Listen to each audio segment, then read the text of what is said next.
Hello and welcome to another episode of In Person. Today we will talk in person to a European diplomat.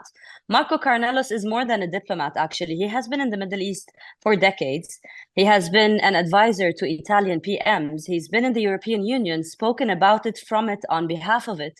But most importantly, and in such times of wars, he's been writing in separate and different outlets and media platforms, but he's been writing not like in the total sync that you would see from European diplomats. Today, we will speak with Ambassadore Marco Carnelos about his views on the war, but more importantly, what's happening inside Europe, European politics, European societies, and more. Welcome, Mr. Ambassador. I'm so delighted to have a conversation with you. Thank you for joining us.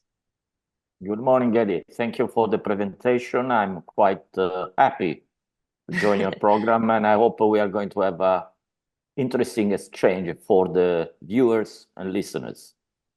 Well, I'm trying to have a non-formal platform, and we named it In Person because it speaks about your own personal experience, but in terms of how we can learn from it, how we can have more knowledge about your walk and your experience. I will start from the present and dive in the discussion right away. What's happening in Europe? Why is Europe watching a genocide silent and most of the times complicit?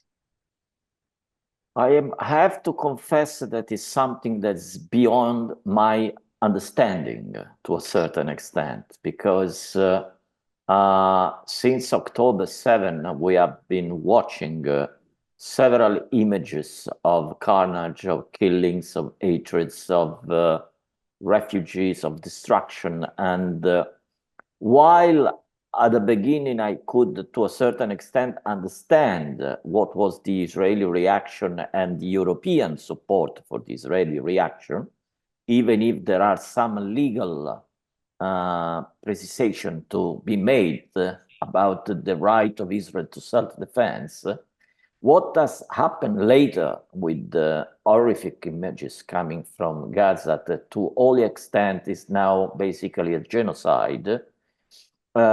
Europeans have been very, very slow. When I say about Europeans, I'm talking about Europeans' leadership, political elites. European leadership have been very, very slow in recognizing what is going on. To an extent that we had to reach the ceiling of almost 30,000 Palestinians killed in Gaza, almost half of them children or teenagers, in order to have the European Union to find the political courage to issue a statement asking not for a ceasefire, but for a temporary truce for humanitarian reasons. So they needed almost, what they say, this 4 or 5 months now, and this huge amount of casualties before realizing, or it would be better put in this term, before cave in from the popular pressure of European public opinions on the necessity to ask for a ceasefire.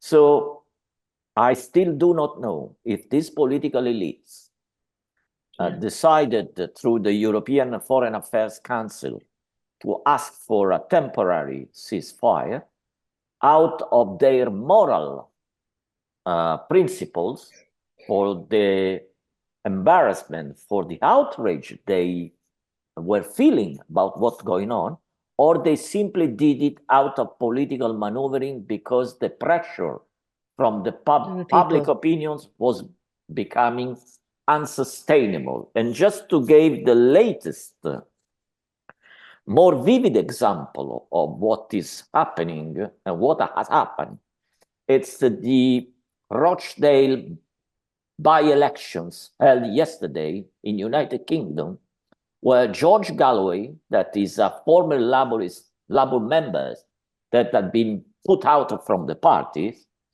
crushed both the Conservatives and the Labours in the seat of Rochdale, coming back to the Westminster, to the parliament, and the first message is sent to Keir Starmer, the Gaza. Labour leader, this is for Gaza.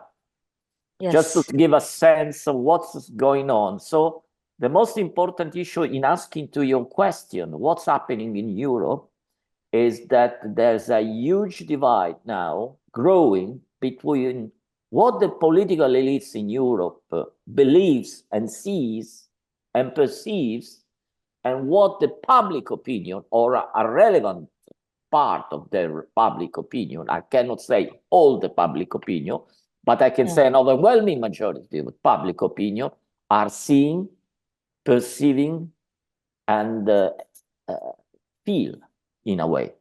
So this is a huge gap. If this will make Europe more relevant, I don't know. I know that the language has changed. Joseph Borrell, the European Foreign Policy Affairs Minister for European Union, is starting to say something different from what he used to say months ago.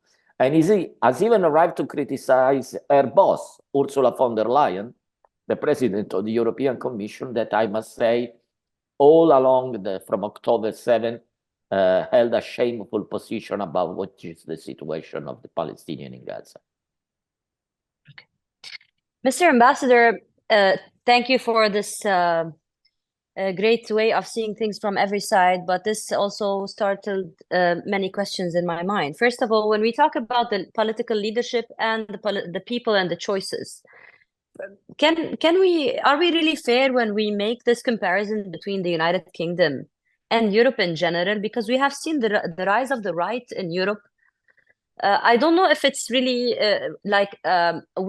I personally salute and congratulate the choice of George Galloway in the United Kingdom, but I have also personally seen the movements in London and also seen the movements versus the movements in many places in Europe.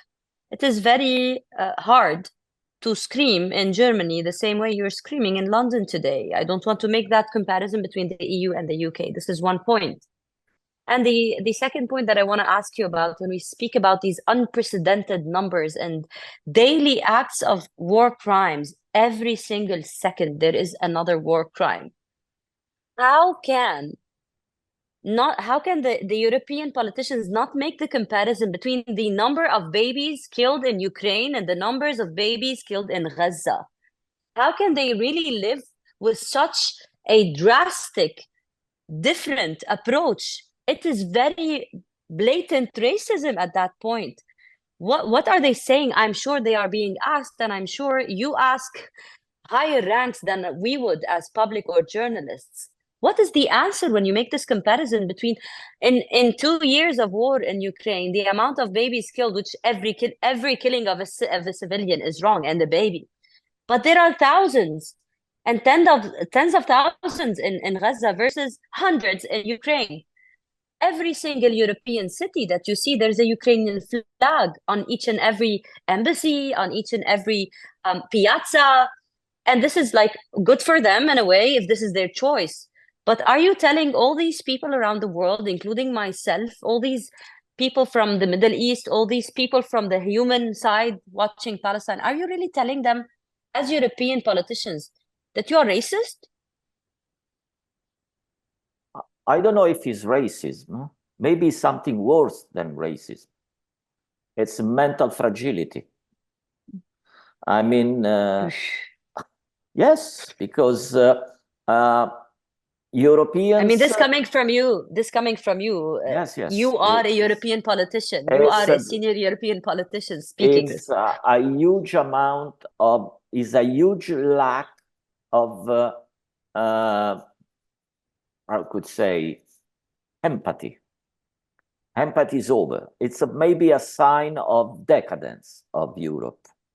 As to UK and Germany, these are two different cases, because Germany is a special case in Europe.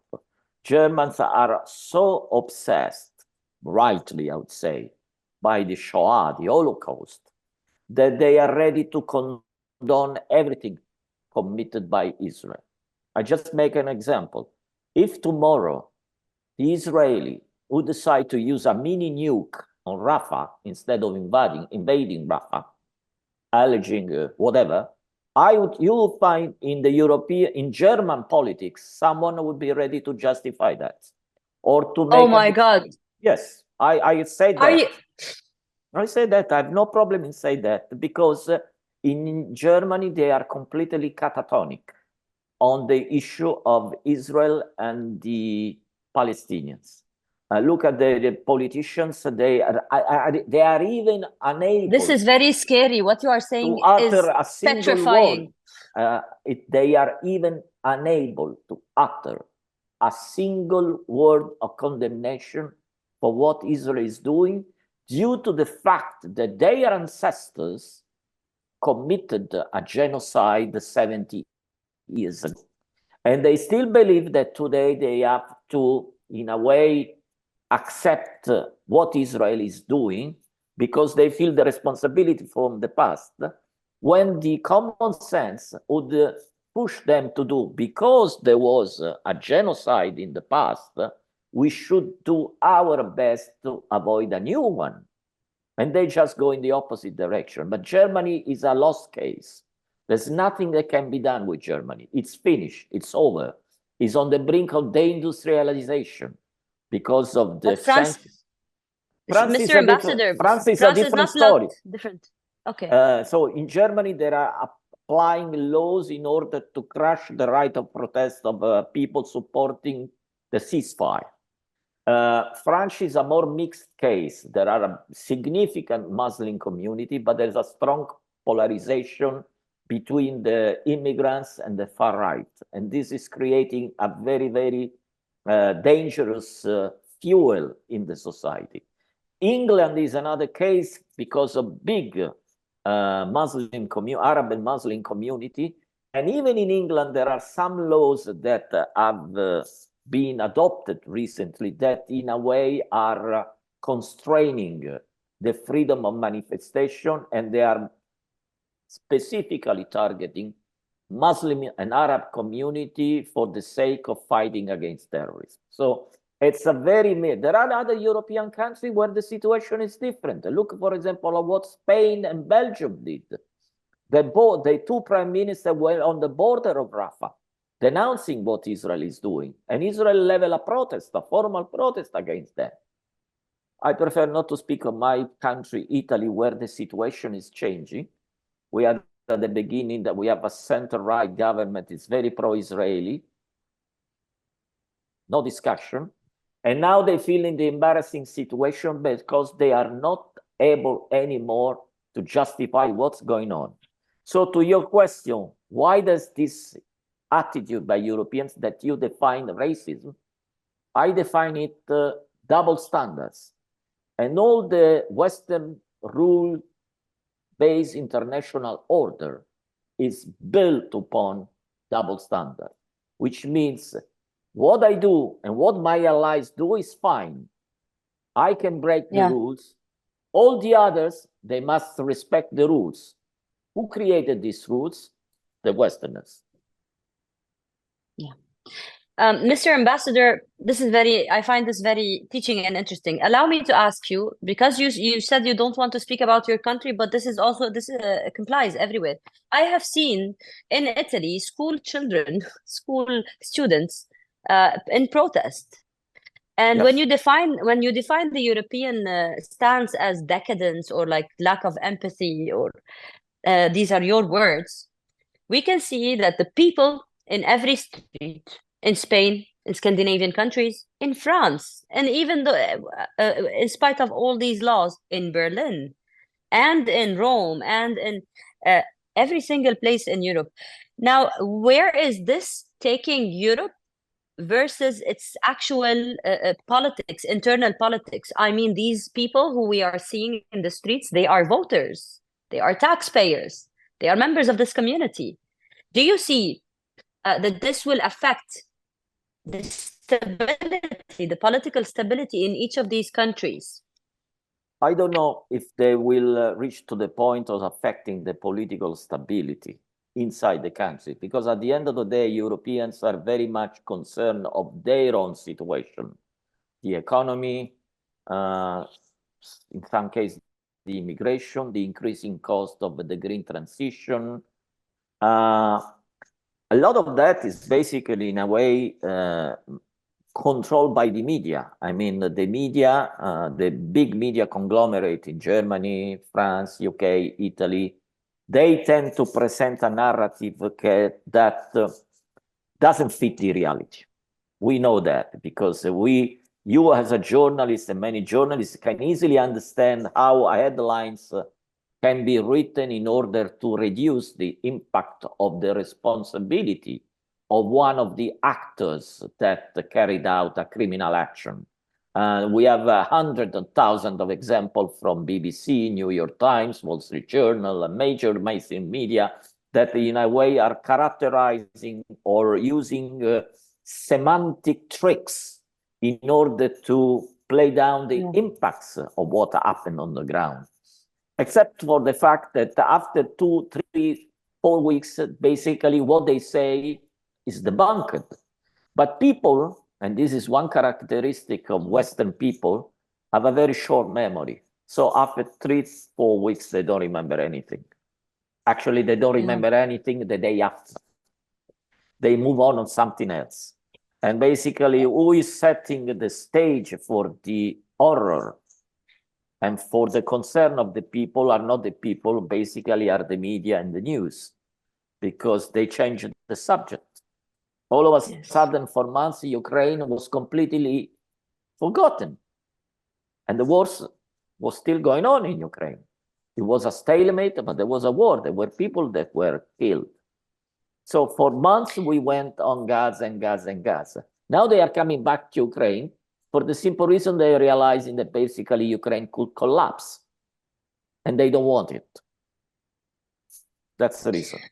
Well, you're bringing me back to Ukraine, and I do want to come back to Europe to gain as much as possible from your knowledge and your experience. But you have spent a lot of time and missions in the Middle East as well. So I want to ask you about both places. And you actually have written many articles that were considered controversial in the Middle East eye. Yeah. So let me start here in Ukraine and then come back to the Middle East. What is happening to Europe? I mean, you have written very controversial pieces and you have been like accused of being pro-Russia sometimes because of some articles or some stances. I would like to give you the chance to tell me your thoughts on the war, where it is now, what it had inflicted on Europe. I mean, in terms of gas, oil, inflation, money, stability. What did the US actually do to Europe in that sense? And where is Europe now because of this war? If we can just talk about Ukraine for a small piece of this conversation and then come back to the Middle East. The intellectual climate in Europe concerning the war in Ukraine has reached a point where whoever is going to contextualize a decade-old controversy like the one separating Russia and Ukraine is, by the simple fact that it's contextualized, is labeled as a pro-Putin. That's not the case. I believe that Russia made a huge mistake in invading Ukraine. I believe that Russia violated the international law in invading Ukraine. But the conflict between Russia and Ukraine is going on since decades, because these are bilateral issue between two countries where there's a significant Russian-speaking minority in Ukraine, and there's been deliberate action carried out for 25 years where the Russians said, we dissolved the Warsaw Pact, you continue to enlarge NATO. Why? And there are top American diplomats and politicians that have been warning about this path. The most important one was Henry Kissinger, plus other ones that are still alive, giant of international relations like John Mearsheimer. Even the current director of the CIA, Bill Burns, sent a cable to the White House in the spring of 2008, before the Bucharest NATO summit, where there was the formal asking to Ukraine to join NATO, warning the Bush administration to say, this is the worst thing you could do. because for Russians, Ukraine is very, very important in terms of their perception of security. As Cuba, with Soviet nuclear missile in the early 1960s, was very important in terms of the perception of American security.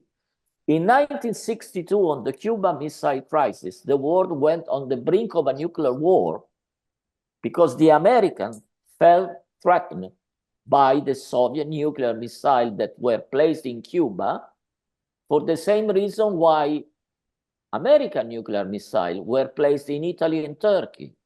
And Turkey was along the Soviet border. Now this is the reverse. It's Russia that is felt threatened by the fact that Ukraine could join NATO. The simple fact to having described 25 years of mistakes, an explanation, and an explanation is not a justification. If I give an explanation for the Russian behavior, does not mean that I'm justifying the Russian behavior. I'm simply explaining the historical reason for the Russian behavior. The historical mistakes were made and to a certain extent brought the Russian to invade Ukraine, making a mistake and violating the international law. The mental crumbling that is characterizing Western elites and Western media makes them unable to process and manage this information, because there is only one line to say, Russia is evil, we have to crush Russia, we have to change regime in Russia, and that's it. But this is not a recipe for stability. This is a recipe for a global war. And I feel the responsibility to say that certain behaviors, including behaviors from Western nations, are dangerous and are bringing us on the brink of a war. All the expectation that we were told in the spring and summer 2022 by Western leaders about the course of war, about the effect of sanctions, are being completely destroyed. None of them has basically turned up to be true. And this is a fact. So now we have the situation in which Russia has its own economy. Maybe they have their own problem. Is a dictatorship? Yes. How many dictatorships we have on the planet? We want to eliminate all the dictatorship with a war? Go on. This is not my cup of tea. Very eloquently put, Mr. Ambassador. Let me go back to the first few seconds of your answer here. So you have been labeled as pro-Putin? No, I'm not officially listed in the proscription list. That it's funny. I mean, you have you have been an advisor to 3 Italian PMs, right? Yes.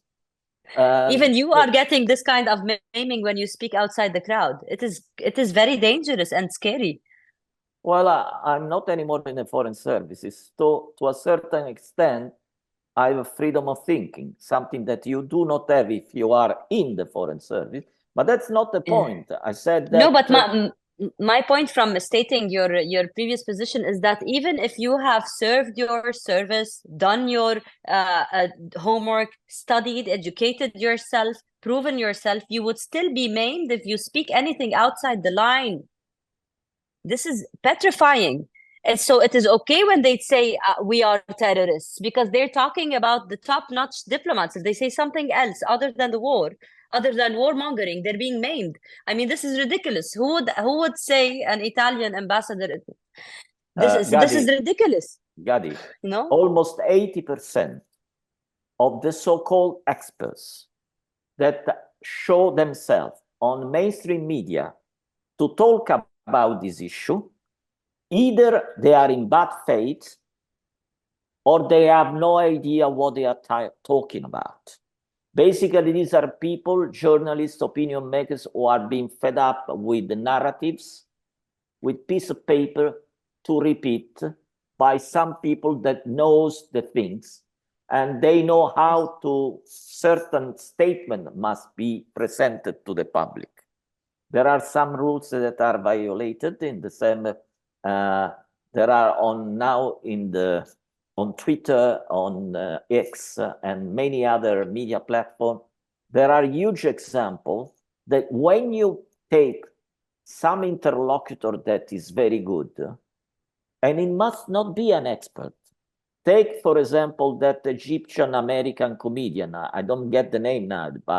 Bassem Youssef. Bassem Youssef. He destroyed Piers Morgan.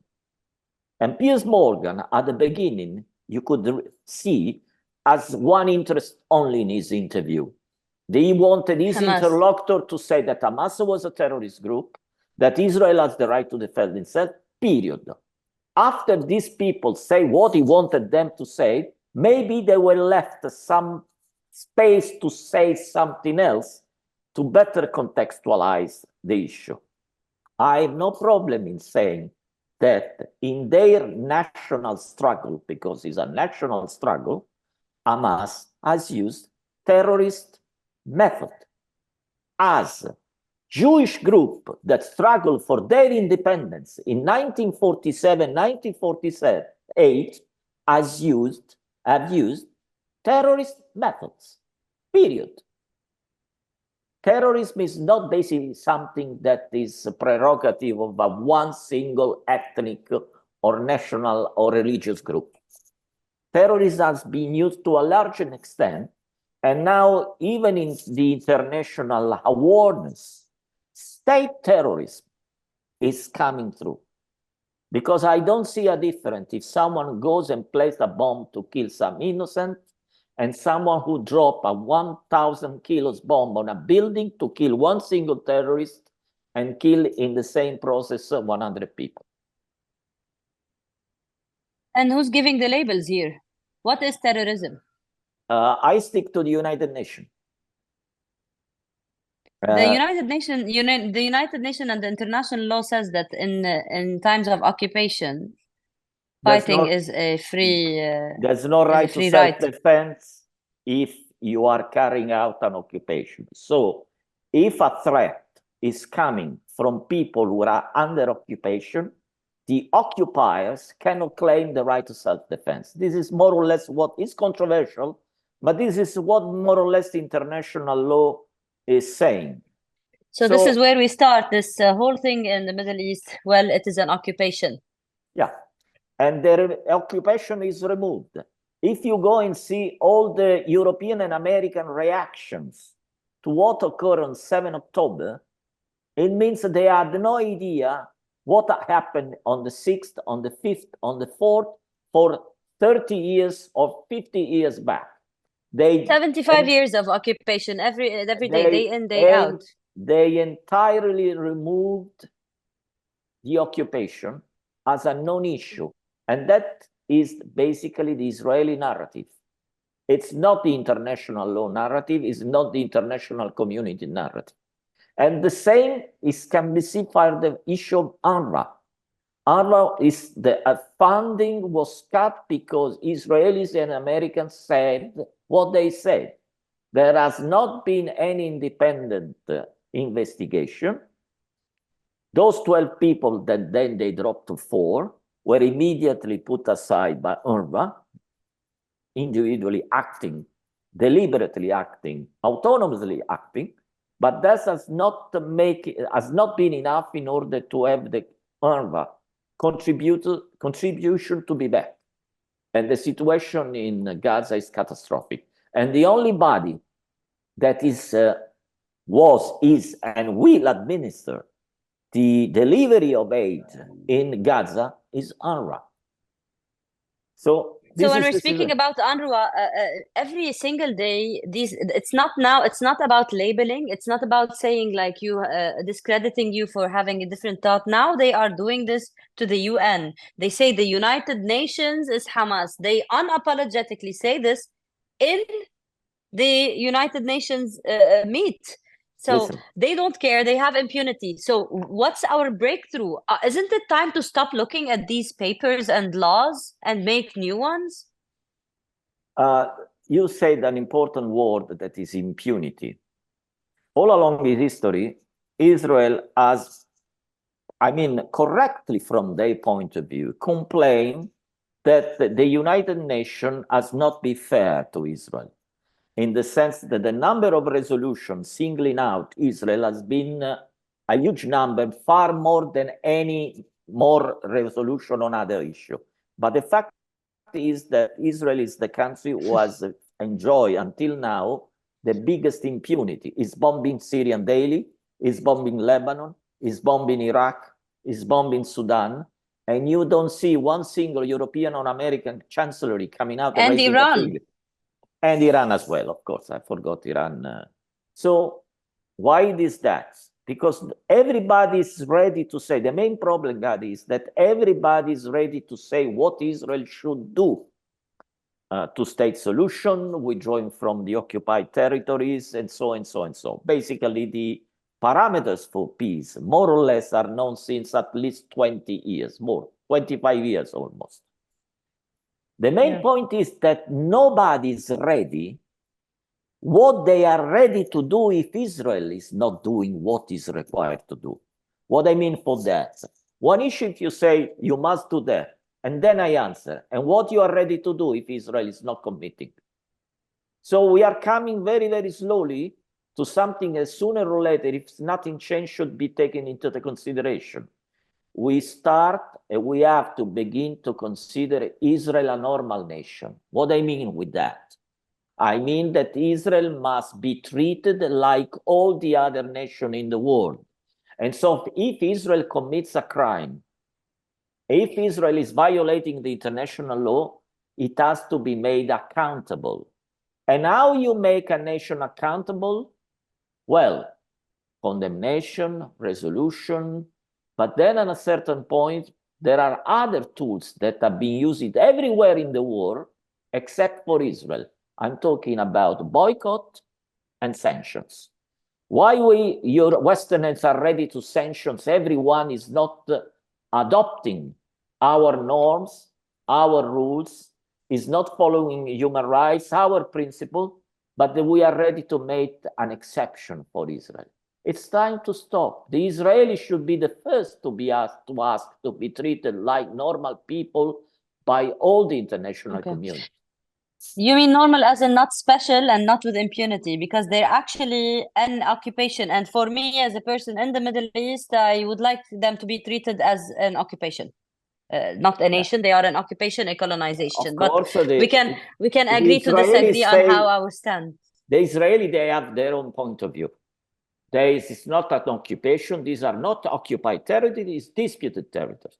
There are the international bodies, the legal bodies, to assess if it is true or not. But there's an overwhelming evidence saying that the same international bodies that are giving them impunity. Yes, they say that it's an occupation. So, but you know, it's an exception. It's the so-called state of exception. The rules are valid for everybody except for US, its allies, and Israel.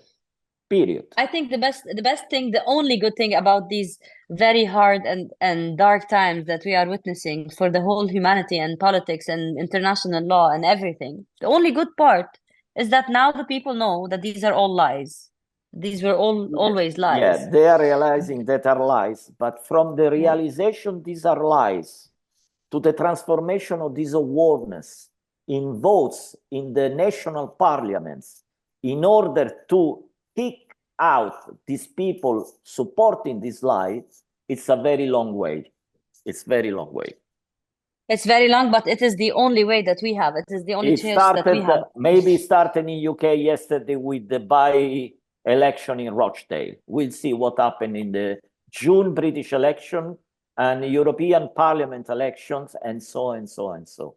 By the way, the Michigan people already gave a big warning to Joe Biden because the Democrats were expecting the supporters of Palestine in Michigan. They're expecting in the primaries in Michigan 10,000 uncommitted votes. So people who are Democrats but are not committed with Biden. The number of uncommitted votes in the primary reached 104,000, 10 times more. So in practical terms, Michigan, that is one of the swing states, one of the 5, 6 more important swing states, is already over by Biden. It will go to Trump with all the possible consequences. Well, we have seen a lot of things in the United States, not to forget the American pilot, Aaron Bushnell, who actually self-immolated just to say no. And all his friends are now always coming out and burning their uniforms, and the Jewish Voice for Peace in the United States as well. The amount of activism and courage is to be saluted in the United States of America. We are seeing Hollywood actors that are being arrested, which is like really unprecedented. I want to go back to one very important point because I really need to elaborate on that, Mr. Ambassador. You spoke about sanctions. You're speaking about like the way that you, as a diplomat, as a European senior experienced diplomat, say like what you do in terms of when there is war crime, you do sanctions. This is what the European Parliament or the European Union, does, and the international bodies do. This is what we see being lifted here and there in Syria and Iraq and everywhere around us. So I want to ask you, is it true? Because I have heard from many people from different European nations that are in contact with the European Union bodies and politicians that there is actually a lot of people, of high-ranked people, actually talking about sanctioning Israel. But there is also a veto inside the European Union as well. Would you elaborate on that? Do you have any information about that? The information I have is that last January, the European Union External Action Services, basically the diplomacy of the European Union, chaired by Joseph Borrell, for the first time, as far as I know, has elaborated confidential documents to be distributed to the member states, where in the final part of that document is written that European Union is elaborating a pathway to peace and is also considering which option to pursue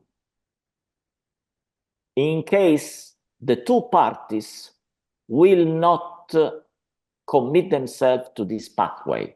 Translated, it means that for the first time inside a document drafted by the European Union, there's an explicit, implicit mention of the possibility of sanctions if Israel or the Palestinians or both do not commit themselves to peace, to a pathway of peace elaborated by the European Union. Now, what happened? Well, I don't know what happened to the discussion. I'm not following anymore because I need to maintain my mental stability, the daily elaboration process inside the European Union. But I can tell you that even if, and it's a big if, a statement will be brought to approval by the European Council to adopt sanctions against Israel, most probably would be vetoed by Germany, Hungary, Netherlands, Denmark. I don't know if France will vote, Poland. So even if inside the European Union comes the awareness about the necessity to sanction Israel, this piece of legislation will never be adopted. Because as I said before, if theoretically German politicians today would be ready to accept a nuclear device on Gaza from Israel, try to imagine if they would adopt sanctions against Israel. There's no chance for that at all. The only hope is that the healthy part of Israel, the healthy part of the Israeli citizen, and there are a lot of them. There are a lot of them silent. Where are they? Where are they?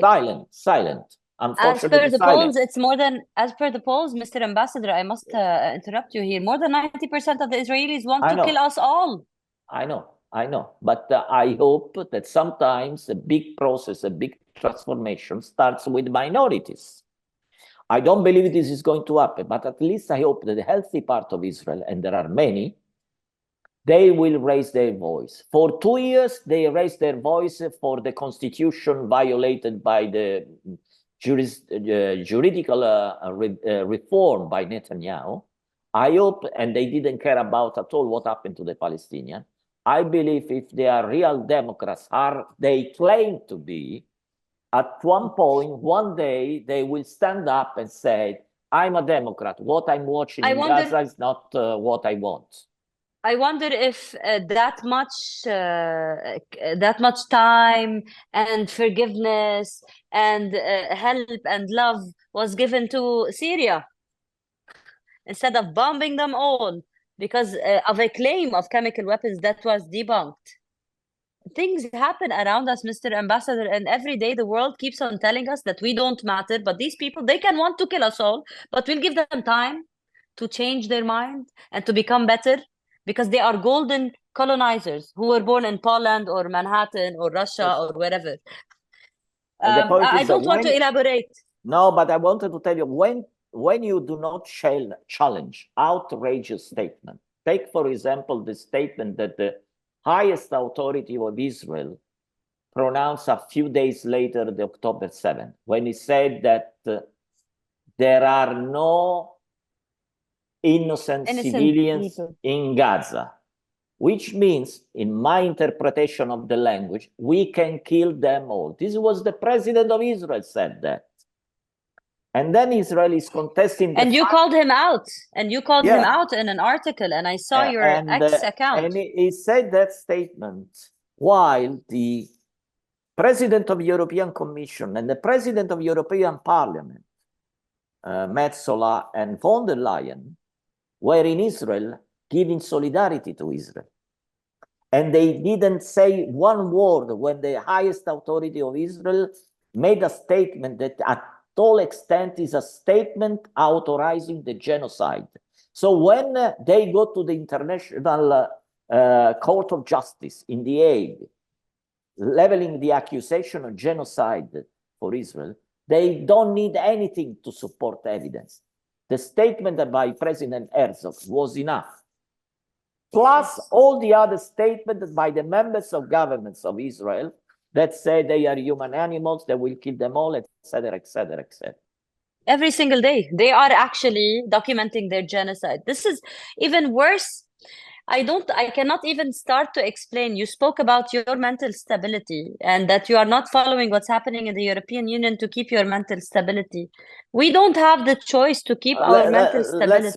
Let's put it differently. I don't follow what happened daily in the European Union. Otherwise, I would be compelled to take a really dangerous amount of medication for acid in the stomach, for stomachache. It's your digestive stability, not your mental stability. Yes, that's okay. Are you trying to tell me that it is nauseating? It is like it's disgusting. Is this what you're trying to say? What I'm trying to say is that the political process inside the European Union is currently driven by a former member of the European Union, United Kingdom, who is still influencing the European Union political processing in terms of narrative, Warsaw and the Baltic states, and Kiev. People in Brussels, they are telling me that any discussions inside the different European Union bureaucracy, there's this group of people, especially, as I said, in a way, the UK from the external side, of course, but the Baltic states, the Eastern European states that are driving the line. And you have sometimes the Germans and the French, who usually have been the engine of the European Union, who are psychologically intimidated in order to provide a wider discussion because they are immediately blamed and labeled to be Putin stooges. This is not a healthy way to carry out a debate, period. Well, I would like to see the end of that, and also for the viewers that would listen to this discussion. Now there is a common friend we know, there's a journalist, Elijah Manier. He used to tell me in the discussions, well, Europe is occupied. If you count how many American bases and how the politics is and what the people want, but what is actually portrayed, it is very right to describe it as occupied. I want to ask you, are we seeing today that the Europe, in terms of Middle East and Palestine and the occupied lands and the genocide that is happening and the double standards, do you think that Europe is occupied by Zionism? No, I wouldn't arrive at that point. I would say that Israel has been quite clever. Israel has clever in shaping to its favor the European, the Middle Eastern narrative. The capability and the skills. So it's more convincing, not more empowered, not more aided, not more. No, they have been. I have to tell you, because I've been dealing with them a lot of time. They are quite capable, talented, and skilled people. They are able to manage the narratives. They are quite effective in explaining their narratives, especially to people they have no idea of the Middle Eastern issue. What talented people whose president says there's no one is innocent? Are you speaking about the Israelis or the Zionists? No. I'm not talking about the president. I'm talking about the Israeli public diplomacy. The network of embassies, the people that are going on the ground to present the case for Israel. They are, because I've been dealing with it, highly effective in presenting the case for Israel. But you are saying this is because of talent. Isn't it because of the power, the money, the actual big brother United States? It's talent, and then there are other factors. But this talent is effective because on the other side, people don't know anything about it. They go to lobby politicians everywhere in Europe. And these politicians have no idea. They have no idea, but they find someone they perceive similar to them, dressed in the Western way, speaking perfect English, physically looking as they are, that is presenting their case, is playing their fears, Islamic immigration, terrorism. Well, you know why? There's a simple answer, Mr. Ambassador. Because it is like them. Because they are from Europe. They are not from the Middle East. They are like them. They are not from here. They are not indigenous. They are Westerners. There are a lot of Jews that coming from the Middle East after the 1948 that now are settled inside Israel. Yeah, of course. But I don't think it's the majority. I mean, Netanyahu is from Poland. By the way, most of them, they are even more radical than the Ashkenazi. To a certain extent. Yeah, I know. They hate themselves. But the point is that the ignorance, the huge ignorance, and the lack of historical knowledge of when you go and speak to people that usually have an instinct to be pro-Israeli, it happened recently with my mother-in-law, 90 years old. I had to spend 1 hour and a half to her to explain all what happened in the past. Wow. And then at the end of the day, after 1 hour and a half, I explained what happened in the past. I said, well, effectively, I didn't know that all these things had happened in the past. He was ready to review there. But I have to say that it's true that they have a lot of resources. I have a lot of money. They have a lot in a way of friendships among the media. It's true. But at the end of the day, these people have been out also of their own survival to a certain extent, able to do a very good public diplomacy exercise, something that Arab nations and Palestinians have never been able to do as effectively as they did. Now the tide is changing because, of course, Israel is committing so much crimes in the Gaza daily, watched, and there's awareness rising that this situation is inexplicable, it's unacceptable, it's impossible to justify that the rise is tide. But the main problem will be that if the situation settles down in a few months, then it will be completely forgotten. in 2 years, we are going to have another crisis, and all the majority of the people will have forgotten what happened since October 7, and we will go back to square one. And this is the usual delaying tactic that is going on since 2000 that has so far prevented the birth of Palestinian states. It's a constant moving of the goalpost. At the beginning, the problem was the fact that Israel was not recognized. Israel was recognized in 1993. Then it came out as something else. It's the terrorists. And then Israel wanted to be recognized as a Jewish state. And the Palestinians said, listen, why I have to recognize a Jewish state? Your name is State of Israel. It's not a Jewish state of Israel. But that was a condition and delay even the process. And then it came Iran and said, we cannot have the Palestinian state because it will be controlled by Iran.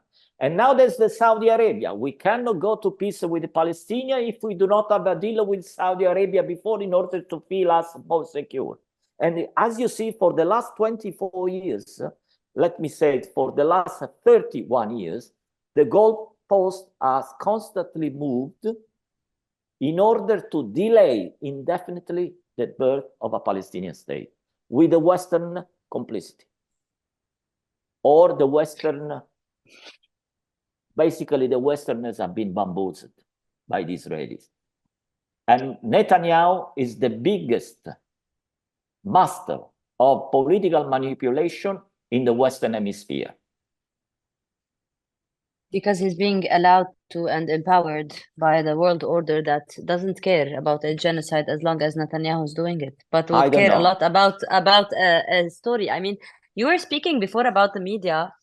I must put it out here in this interview and end on that note. You know that there's a list of outlets from BBC to the Sunday Times to the Daily Mail to Washington Post that actually reported stories, Israeli witness stories, allegations about rape.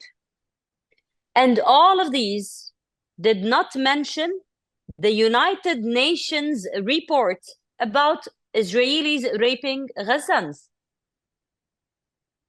Have you ever heard the two words? Have you ever heard the two words of double standards?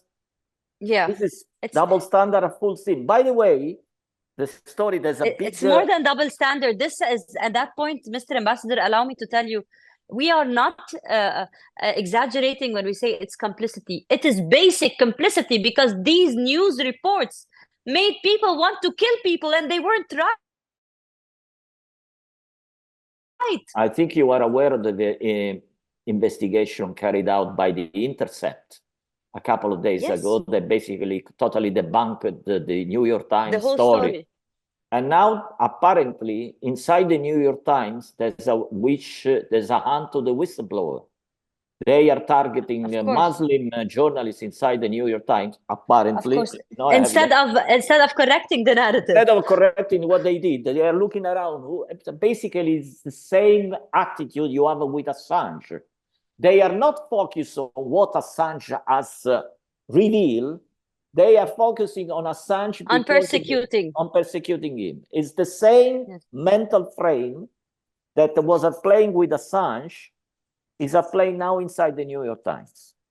Yes, and it has been tried in the BBC in the Middle East. They tried.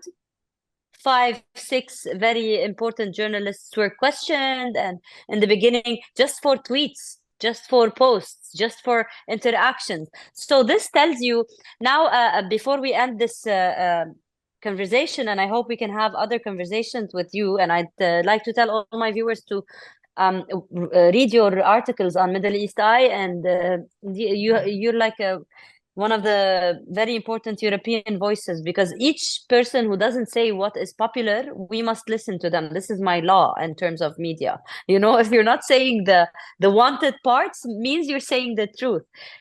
But in spite of all this, Mr. Ambassador, allow me to ask you, you've been in the ground and in politics probably for half of your life, or I don't know for how many years. Where do you see this going, and how does this play out in the end? This cannot prevail. Can it? Honest answer, I don't know. But what I can tell you that I'm very, very scared how these two huge crises are going to play in the international stage. I mean, the conflict in Ukraine and the conflict in Gaza. And I never experienced the genocide in Gaza. Yeah. Yeah. Because in conflict, you have another party that is actually has an army. There's no Yes. army. Yes. There's no army in Gaza. There are a bunch of people who are hidden in the tunnels. Imprisoned. They tunnel. are imprisoned for more than 10 years. They control the air, the network, the food. They control how much each person eats for the Yes. past more than 1 decade. So it's not a conflict. It's I don't know how it is going to end, but I'm never in my professional experience I've seen such a critical moment in the international relations. We have two crises big to manage. The one I say Gaza, but it could become easily all the Middle East if there's an escalation to Lebanon, for example. That is sound quite possible. Do you think it's going to happen in Lebanon? What I know from reliable sources that Israel is in the plan to do to Lebanon what has did to Gaza. Can it? Well, if they continue to supply Israel with bombs, yes, they can do it, even because there's nothing more to destroy in Gaza. So all the air force and drones can now be moved on Lebanon. So we have a potential escalation in the Middle East. But Lebanon resistance can actually target Ben Gurion, Tel Aviv, all of Israel in like 15, 16 minutes, as per Hassan Nasrallah, the deputy, the leader of Hezbollah. But the situation is going to become critical because it's going to be a regional deflagration. No, but I think they are calculating. Otherwise, why didn't they actually do it? They don't look like nice people. Maybe you don't get it. The people who are ruling Israel at the moment, or the people who are keeping Netanyahu by its attributes, because we are in a situation that there's a metamorphosis in Likud. Likud was a right party, but it was a liberal right party all along its history. Now Likud is becoming a radical religious party, basically controlled by Ben-Gvir and its bunch of extremists. So we should not expect anymore from Israel a rational calculus, because these people are saying that we will never have this occasion again. We get rid of Gaza, we keep the West Bank, and we make a creeping, basically dispossession of what the Palestinian is left in the West Bank, and we will target Hezbollah and Lebanon. These people. Then what about the idea? I don't know. The Americans will be ready to stop them. No, I want to ask you something here. First of all, the rightists, they don't want to go to the army. You can see now they are like yes, the Aradim. Okay. Yes, they want the other to fight. Yes. Yeah, there are the internal problems. The Israelis aren't on the same page. But I want to ask you one thing. What about the idea that says that if Israel actually carries on against Lebanon, such a thing, this would be the last war? What do you think of this? This has been said by Hezbollah. It could be the last war, but it could trigger a regional deflagration in all the region. So we have now a situation in Europe where the Europeans are scared that after Ukraine, Putin will invade Estonia and will invade other nations, even if I believe they have not such capability. But it doesn't matter, because we are not anymore in a rational realm where rational arguments are provided. Basically, it's all threat, it's all fear. We have the Middle East, and then we have this latest crisis that we should not underestimate, the US-China relation related to Taiwan and South China Sea.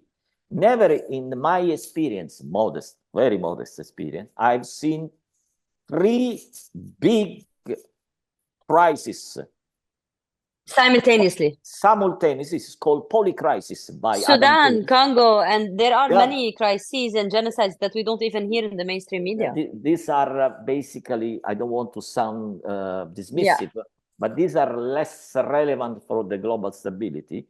But we have Eurasia as a geographical and political concept that is now ravaged by two conflicts, one in Europe, one in the Middle East, and a potential third one in East Asia. I never seen something like that. And this is really scary. And I don't know, it's all focused on Eurasia. We could have a session in the future about this implication geopolitical, because at the end, this is the biggest battle in human history in the last 500 years for who is going to control Eurasia. All history in the last 500 years has been to prevent the rise of Eurasia as a compact block of people trading, not interfering in their external, respective political realms. And now we have this situation with there's an attempt, there was an attempt to create this large trading bloc, European Union, East Asia, Central Asia, the Chinese Belt and Road Initiative. And this is something that to a certain extent could not be accepted from the thalassocratic powers, I mean the naval powers, US, UK, etc. Because for 500 years, the power was the power of the nation who controlled the seas. Spain and Portugal, then France, then Netherlands, then UK, and now United States. Now the powers is reconfiguring differently to be a land power centered on Eurasia. This is the deep explanation of what's going on. The Middle East, Ukraine are just basically the excuses, the tools that are used in order to big this realignment of power in the world that is going to be the major challenge of 21st century. The annihilation of the Palestinians in Gaza and in all Palestine, the ongoing slaughter will never be something normal for us. But yes, sometimes it is very important to look at it in different angles and to hear such points of views. I just provided a broader picture, but yes. not to the lesson, the plight and the genocide of the Palestinians, but to say that unfortunately the Palestinian issue is one of the tools that is now being used in order to confront this challenge or this perceived challenge. I will ask on an in-person question about you, Mr. Marco Carnellos, Mr. Ambasciatore, the Italian former ambassador and the person who spent time in Iraq and in Syria in a mission for his country and for Europe, for the European Union. If you are actually a consultant today, you have a consultancy firm, and I would like to ask you for your consultancy on behalf of Europe. If you were to give a direct advice what to do in terms of what's happening in this genocide, what would you do if you were in control, or what would you tell the people in control to do, whether it's the head of the European Union committees or some president? What would you tell the European leadership to do as a consultant? What would you advise? Refer to the Gaza issue. Yes. I would advise the European leaders to sit at the table and to decide, for the sake of Israel, to adopt sanctions against Israel. For the sake of Israel, yes, to adopt sanctions? Because yes, it sounds strange. Can you elaborate? If they don't adopt sanctions, what would happen to Israel? Because they're not adopting sanctions, and I would like to hear the part of the story. Adopting sanctions may be the only way to stop the Israelis before they go into the brink. They end themselves. Yes, in a way, from the moral point of view. So if you are a real friend of Israel, as many people claim to be, including myself, if I'm a real friend of someone, at a certain point, I feel myself, out of honesty, to do something strong in order to prevent these people to do something that I'm sure is going to cause its self-destruction. So if you are a party and you have a friend of you that is drunk, and you see him that he wants to drive home his own car, if I am a real friend of that person, I'm going to take away the key from him, and I'm going to take away the car, and to say, I drive you home. This is what I would like to see the European countries. So the world needs to intervene with the Israelis before they destroy Israel by their atrocities. They destroy what they claim to be. Well, I think, Mr. Ambassador, I think they have already started that long time ago. These are basically different point of view. I still believe, or I want to believe, that there's still a hope. But the hope now is basically reducing daily. And so I'm not saying that because I'm anti-Israeli. I can discuss, and I discuss the pillars of Zionism. And being anti-Zionist doesn't mean to be anti-Semite. But at the end of the day, I want the Israelis to understand that the path they adopted, not on October 7, October 8, the path they adopted, let's say, on June 5th, 1967 onwards. Let's leave aside for the moment the 48, even if in the 48 injustice was done. But at a certain point, we start from a point and say, let's fix from here. And to say, okay, it's time to stop. It's time to stop pretending that you can have a Jewish democratic state and keeping 5-6 million Palestinians under occupation and under apartheid. This is going to corrupt your own ideals, whatever they are. I don't discuss them, but because you claim to be the only democracy of Middle East, well, the behavior we are adopting is basically denied this fact.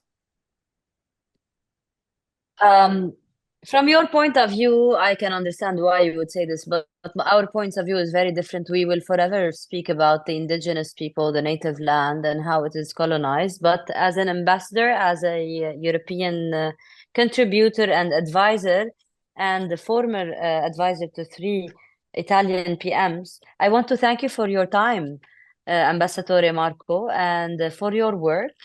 And would you like to end with a certain message because this will be actually translated into Arabic and will be viewed by Arabic speakers from Lebanon and from Palestine and Syria, Iraq, and the Middle East. Would you like to tell them something? I just want to say that you mentioned now they have some disagreement between us, but diplomats are not required to provide justice. Diplomats are required to provide workable solution to certain problems. And sometimes workable solution, they do not provide 100% justice. They provide a reasonable amount of justice in order that in due course, a long time will allow peace to prevail, diplomacy to prevail, dialogue prevails, talks prevail. So if I am basically provided that for small or medium or large solution is because this is what my job was, not today. Today I can afford myself to say justice must be served 100%.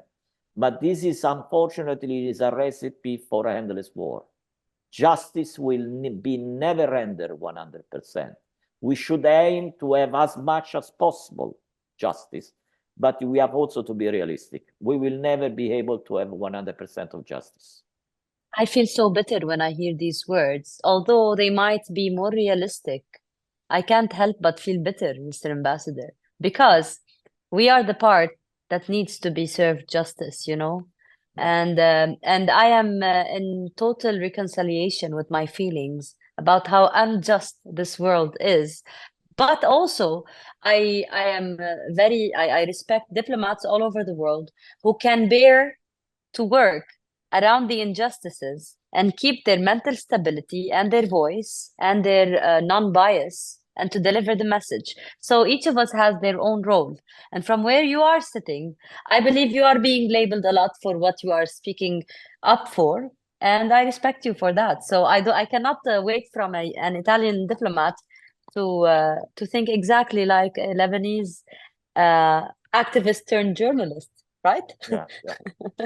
I paid a heavy price for that, be sure. I am sure you did. I'm ready to sustain that, to endure that. I really call on all our viewers in this session to read more of your stances. They will understand or like have an idea about how much you have paid, because you are one of the very few very free voices in Europe, and I respect you for that. Mr. Marco, thank you for joining us on behalf of me and my colleagues, Iyad and Rawad, in this platform. Thank you you very much. All the best. Thank you. Have a great day. Bye-bye. Thank you. Bye-bye. Bye.